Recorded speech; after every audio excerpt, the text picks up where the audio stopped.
Bonjour à toutes et à tous. Le livre du jour, Léonard de Vinci, de Jean-Yves Boriot, publié chez les excellentes éditions Perrin. Pour commencer, qui n'a jamais entendu parler une seule fois de Léonard de Vinci? Alors, il s'agit d'un peintre italien aux talents multiples, artiste, organisateur de spectacles et de fêtes, scientifique, ingénieur, inventeur, anatomiste, sculpteur, peintre, architecte, urbaniste, botaniste, musicien, philosophe, écrivain. J'ai lu avec grand intérêt cette belle et intéressante biographie qui permet de retracer le parcours de Léonard de Vinci. Toutefois, lorsqu'on aborde la vie de ce génie illustre, deux écueils sont à éviter. Placer l'artiste au-dessus de la condition humaine et en faire une sorte de génie universel, aussi énigmatique qu'impénétrable. Ou au contraire, réduire son existence à quelques épisodes incertains, voire fantasmés de sa vie privée, comme par exemple sa sexualité qui aurait été débridée.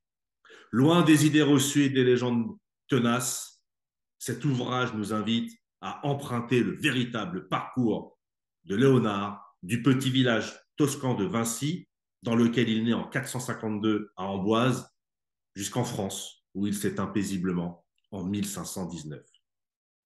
Nous ne pouvons pas parler de tout, bien évidemment, dans cette chronique littéraire vidéo, car la vie de Léonard de Vinci est très riche et cet ouvrage l'est tout autant.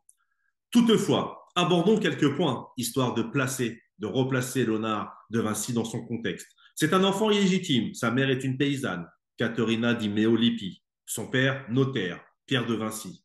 Il est élevé auprès de ses grands-parents paternels, dans la maison familiale de Vinci, jusqu'à l'âge de 10 ans. À Florence, son père l'inscrit dans un atelier, puis il rejoint celui du grand Andrea del Verrocchio. Ce dernier fut important pour Vinci, comme nous le raconte avec talent l'auteur. Si Léonard avait été un enfant légitime, il aurait été inscrit, comme les gens de son rang, à l'école des juges et des notaires. Comme quoi, la vie d'un homme se joue à peu de choses. Et à ce sujet, voici ce que nous pouvons lire, page 18, en guise d'explication. L'accès à ces corporations est en effet soigneusement réglementé, puisqu'elles constituent la base du système politique florentin. C'est parmi les prieurs dirigeants de ces arts que sont ainsi tirés au sort tous les 2 mois les membres de la signoria, dont la situation personnelle est épluchée avant qu'ils ne soient déclarés veduti, c'est-à-dire aptes à leur fonction. Léonard ne pourra donc pas suivre la tradition familiale. Le grand-père Antonio était lui-même notaire et son père doit lui trouver une autre carrière, la carrière que l'on sait. Lorsqu'on parle de Léonard de Vinci, il y a une affaire scabreuse dont on parle souvent. Elle est intéressante, cette affaire, car elle révèle encore une fois la nature profonde de l'homme avec un grand H. Léonard de Vinci est victime d'une dénonciation anonyme. Le 9 avril 1476, une dénonciation anonyme, je l'ai dit, fut déposée auprès des officiers de la nuit et des monastères. Cette dénonciation a été déposée et contenue dans un billet placé dans le tamburo, une espèce d'urne que la seigneurie de Florence avait placée près du Palazzo Vecchio pour recueillir ce type de dénonciation. Petite parenthèse, ce procédé était quand même quelque peu particulier.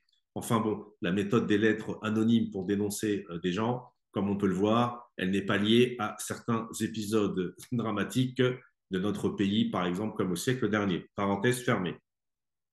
Cette dénonciation anonyme explique que Léonard de Vinci est accusé d'avoir violé en groupe Jacopo Saltarelli. Une première audience a lieu, elle ne donne rien. Bien évidemment, pourquoi? Parce que c'est une dénonciation anonyme. Cependant, Vinci est quand même enfermé quelques jours. Et puis le 7 juin 1476, il a à nouveau mis en cause avec les mêmes personnes. Cette dénonciation, la deuxième, est toujours faite sous le coup de l'anonymat. Et les juges, une nouvelle fois, faute de preuves, prononcèrent un non-lieu. Par la suite, ils avaient appris que Jacopo Saltarelli était en fait un prostitué notoire.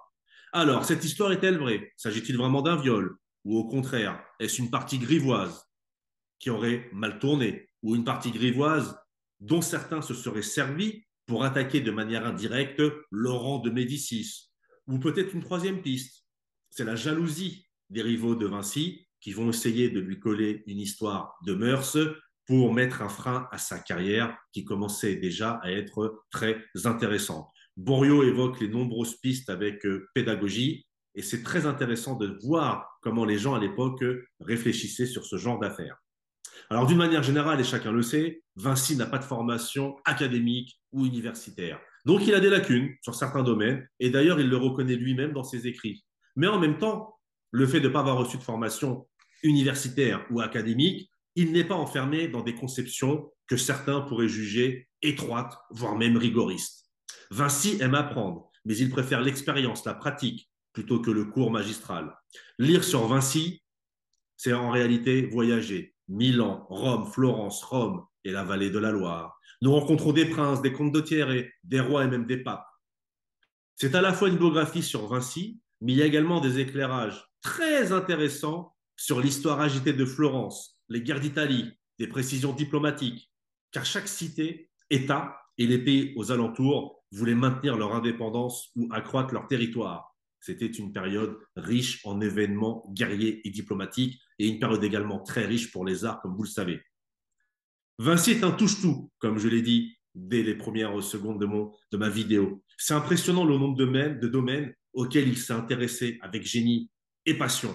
On l'a beaucoup accusé de procrastiner. Accusation vraie ou infondée? L'auteur nous donne sa réponse. Je vous laisse la découvrir. Quand vous l'aurez lu, le livre, mettez-moi la réponse en commentaire. L'auteur revient également sur les conditions de réalisation des œuvres magistrales de Léonard, la scène, la Joconde, Saint-Jean-Baptiste, etc., mais aussi l'histoire de ses nombreuses productions inachevées, comme le cheval de Sforza. François Ier a fait preuve de grande pédagogie avec Vinci, car il ne lui a imposé aucune œuvre picturale en particulier pour le laisser créer à sa manière. Le meilleur moyen de tirer de Vinci quelque chose était de ne rien lui imposer en termes de normes et de codes. D'une manière générale, sur le plan artistique, c'est une époque très riche. On parle également de la trinité artistique, Vinci, Michel-Ange, Raphaël, que le pape Léon X avait sous la main.